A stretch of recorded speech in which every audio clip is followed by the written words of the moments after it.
자, 이론 정리에 들어가겠습니다. 자, 맨 먼저 부동산학 총론이라고 해서 우리 교재에는 어디가 있냐면 6페이지에 있을 겁니다. 6페이지 바로 전에 보면 부동산학 총론 찾으셨죠? 그래서 자, 부동산학 총론에서 차지하는 가장 중요한 내용은 크게 세 가지입니다. 세 가지. 자, 맨 먼저 부동산의 개념이다. 자, 지금까지는 부동산이 뭐냐? 그럴 때는 부동산이 뭐예요? 부동산은 꼼짝 못하는 물건을 부동산이라 하는 겁니다. 그러니까 지금까지는 물어볼 때 뭐 토지, 건물 뭐 이렇게만 얘기했죠. 그게 꼼짝 못하는 거 아닙니까? 근데 이제 지금부터는 부동산 학이라는 학문을 공부하는 어떤 학도로서 남들하고 똑같이 얘기하는 것은 좀 맞지 않죠. 그러니까 조금 논리적으로 설명할 필요가 있다는 얘기입니다. 이걸요 부동산의 개념이다 이렇게 얘기합니다. 자, 두 번째는 부동산의 분류다 해갖고 특히 토지의 유형을 여러 가지 형태로 한번 나눠볼 겁니다. 그래서 일종의 여기서는 용어를 정리한다 이렇게 생각하시면 됩니다. 각종 용어를 정리한다.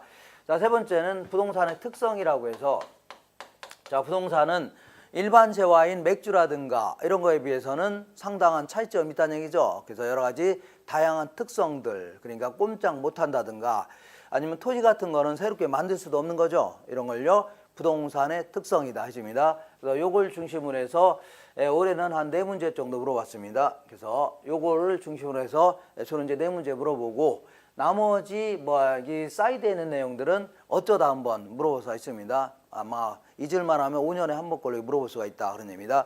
그래서 주로 이제 이런 내용을 중심으로 정리하시면 됩니다.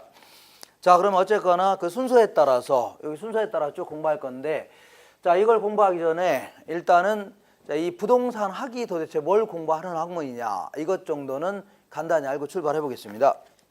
거기 보시면 자, 거기 7페이지 보시면 7페이지에 오른쪽 맨 아래 보시면 부동산학의 정의라고 있습니다. 부동산학의 정의다. 자, 이 부동산학이라는 것은 아주 전통적이고 고유한 학문이 아니라 우리나라에서는 1970년대 중반에 김영진 교수라는 분이 일본에서 공부하고 돌아오셔서 이 건국대학교 여기서 이제 강의한 게 최초입니다. 그러니까 아주 연륜이 짧은 어떤 초보적인 학문입니다. 그래서 어쨌거나 이분이 우리나라에선 최초로 도입하신 분이니까 이분이 얘기하는 어떤 정의 정도는 알고 출발해 보겠습니다. 거기 보시면 부동산학의 정의다에서 네 번째 줄 볼게요. 네 번째. 자, 김영진 교수는 부동산학은 부동산 활동의 능률화의 원리 및 응용 기술을 개척하는 종합 응용과학이다. 이렇게 정의했습니다. 자, 그래서 이 아까 얘기한 대로 부동산학이라는 것은 부동산 활동을 어떻게 하겠다고요? 능률적으로 한번 해보겠다 그런 의미입니다. 자, 능률적이라는 얘기는 주어진 시간 내에 많은 일을 하자 그런 얘기죠. 그러기 위해서는 가능하면 체계적이고 그다음에 과학적이고 합리적으로 할 필요가 있다는 얘기죠. 이걸 뭐라고 한다고요? 이거를 능률적으로 해보겠다 그런 의미입니다. 그러기 위해서는 여러 가지 원리도 좀 필요하고 그다음에 뭐가 더 필요하다고요? 응용 기술도 필요하다 그런 의미입니다. 원리도 좀 필요하고 응용 기술도 필요하다. 잠깐만요. 자, 이게 필요한데 자, 원리라는 것은 어떤 이론적인 측면을 얘기하는 개념입니다. 이론적인 측면. 아이고, 이렇게 자꾸 부러집니다. 그리고 응용 기술은요, 어떤 실무적인 능력 이런 걸 배양해 보겠다 그런 의미입니다. 자, 그러니까 이 부동산 활동을 능률적으로 하기 위해서는 이론적인 지식도 좀 충분히 갖춰야 되지만 실무적인 능력 있죠? 이런 것도 좀 갖춰야 된다 그런 얘기입니다. 그러니까 이런 것들을 개척하기 위한 종합 응용과학이다. 결국은 이 종합 응용과학 자체가 어떤 학문적인 성격 요거 될 수 있는 겁니다. 그래서 그 학문적인 성격은 거기 나와 있는 것처럼 거기 우리 부동산학은 종합과학이다. 그 다음에 거기 응용과학이다. 그 다음에 사회과학이다. 이렇게 써 있죠. 이렇게. 그 다음에 경험과학이다. 그 다음에 교범과학 이렇게 되어 있네요. 자, 요것 정도는 간단히 알고 지나갈 필요가 있습니다. 먼저 과학은 이제 자연과학이라는 게 있는데 자, 자연과학이라는 것은 어떤 자연의 현상, 우주의 본질 이런 것들을 연구하는 거 있죠. 그러니까 예컨대 수학이라든가 물리라든가 생물이라든가 지구과학 이런 것들을요 자연과학 이렇게 합니다. 자연과학. 자, 여기에 비해서 자, 이 사회과학이라는 것은 이렇게 자, 인간들 간의 관계에서 나타나는 다양한 현상이라든가 어쨌거나 이 사물과 인간이 개입돼 있어야 됩니다. 인간이 어떻게 들어가 있는 상태에서 나타나는 다양한 현상들이 있죠. 이런 것들을 연구하는 걸요 사회과학이다 해줍니다. 자, 예를 들어서 뭐 경영학이라든가 경제학, 법학이라든가 종교학, 예술학 뭐 이런 거 있죠. 이런 전부 다 뭐라고요? 사회과학이다 해줍니다. 그리고 이 자연과학 앞에는 일반적으로 뭘 많이 붙이냐면 이렇게 자, 이 그 순수자 혹은 뭐라고요? 그 기초자 이런 표현을 많이 씁니다. 그래서 순수 자연과학 이렇게 할 때는 어떤 자연의 현상, 우주의 본질을 있는 상태 그대로 한번 분석해야겠다는 얘기죠. 이걸 뭘 한다고요? 순수 자연과학이다 이런 표현을 많이 씁니다. 자, 거기에 비해서 사회과학은요. 사회과학은 보통 이제 앞에다가 응용자를 쓰는 경우가 많이 있는데 응용 이거는요. 자, 이 과학을 통해서 여기서 끝나는 게 아니라 현실에 적용할 수 있는 응용 능력 있죠. 이런 걸 주로 많이 키우겠다는 얘기입니다. 이걸요 응용 사회과학이다 해줍니다. 그러면 우리 부동산학은 인간이 부동산을 대상으로 전개하는 활동 이런 거를 연구하는 겁니다. 그렇기 때문에 사회과학이다 해줍니다.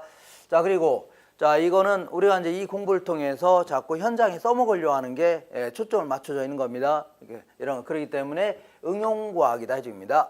응용사회과학이다. 그 다음에 이제 경험과학이다 이런 표현을 쓰는데 자, 경험과학은 우리 부동산학은 어떤 수학이라든가 이런 것처럼 어떤 추상적인 학문이 아니라 자, 아주 오래전부터 행해왔던 어떤 부동산 활동이 있죠. 이런 것들을 경험 삼아서 학문화시켰다 해서 이걸요 경험과학이다 이렇게 표현합니다. 경험과학. 세 번째는요 종합과학이다 이런 표현을 쓰는데 이건 또 뭐냐면 이 부동산학이라는 것은 어떤 경제학처럼 한 500년이 넘는 어떤 장구한 역사 이런 걸 자랑하는 학문이 아니라 기껏해야 이렇게 해볼게요. 자, 이 1970년대 중반에 이제 부동산학을 도입하면서 이 부동산학이라는 학문을 만들어야 될 거 아닙니까?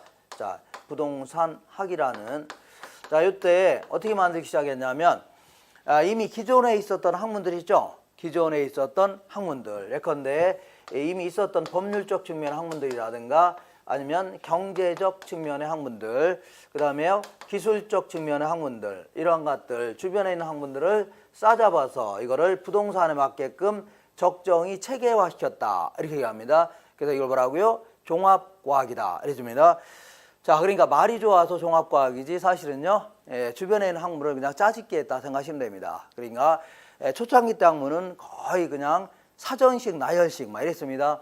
그러니까 주변에 있는 걸 전부 다 막 싸잡아서 그냥 만들다 보니까 두께만 무지장 두꺼웠지 도대체 주제가 뭔지 모를 정도로 아주 그냥 잡다한 이러한 학문이었는데 자, 근래 들어서는 시간이 꽤 지나다 보니까 많이 좀 정갈해졌습니다. 두께도 많이 줄어들고 그 다음에 부동산학의 어떤 어떤 중심이 되는 내용도 점점 나타나기 시작했다는 얘기죠. 이렇게 자, 그래서 어쨌거나 이 부동산학은 어떻게 주변에 있는 학문들, 뭐 법률적 측면 학문들인 각종 공법이라든가 사법 같은 거 있죠. 그리고 경제적 측면 학문들인 경제학, 경영학, 회계학, 통계학 뭐 이런 것들 얘기합니다.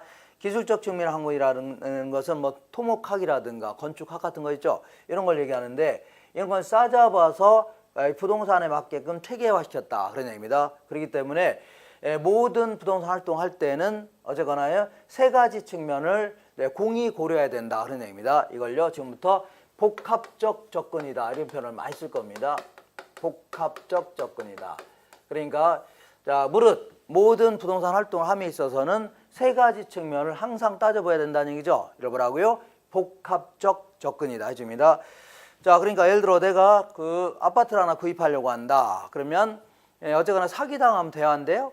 안 되겠죠. 그러니까 이 법률적 측면을 꼼꼼히 따져봐야 된다는 얘기입니다. 권리 분석 같은 걸 철저히 해야 되고 그 다음에 나중에 집값 떨어지면 돼야 한대요? 안 되죠. 그러니까 이 경제적 측면도 공히 고려해야 되고 그리고 자, 요즘에 층간 소음 같은 게 심하죠. 그러니까 잘못 구입했다가는 큰 게 낭패를 볼 수 있는 거죠. 그러니까 아무래도 기술적 측면 좀 잘 지어져 있느냐 이런 것도 좀 공히 고려해야 된다 그런 얘기입니다. 이런 걸 뭐라고요? 복합적 접근이다. 그래서 이런 거를 계속 제가 얘기할 테니까 그때마다 이런 걸 뭐라고요? 복합적 접근이다 생각하시면 됩니다.